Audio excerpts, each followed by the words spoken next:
Welcome to the complete guide to cPanel and cloud servers. This tutorial will cover the key concepts, practical examples, and best practices to help you understand and manage your cloud server using cPanel.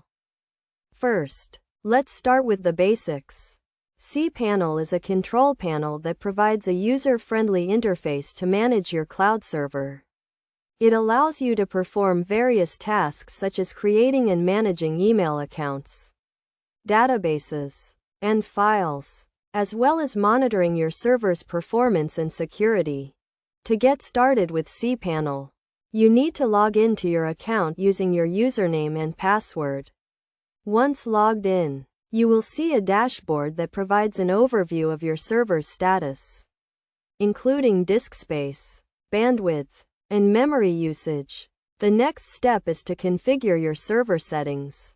This includes setting up your domain name, creating email accounts, and configuring your database settings.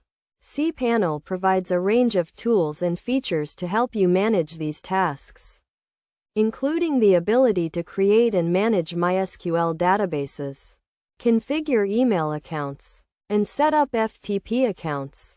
In addition to server settings, cPanel also provides a range of security features to help protect your server from unauthorized access and malicious activity. This includes password protection, IP blocking, and SSL certificates.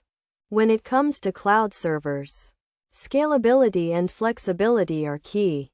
cPanel provides a range of tools and features to help you manage your cloud server, including the ability to upgrade or downgrade your server resources, such as CPU, RAM, and disk space.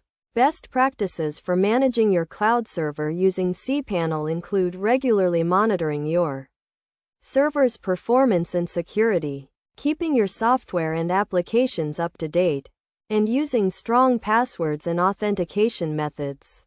In conclusion, cPanel is a powerful tool for managing your cloud server, providing a range of features and tools to help you configure, secure, and optimize your server. By following the steps and best practices outlined in this guide, you can get the most out of your cloud server and ensure that it is running efficiently and securely.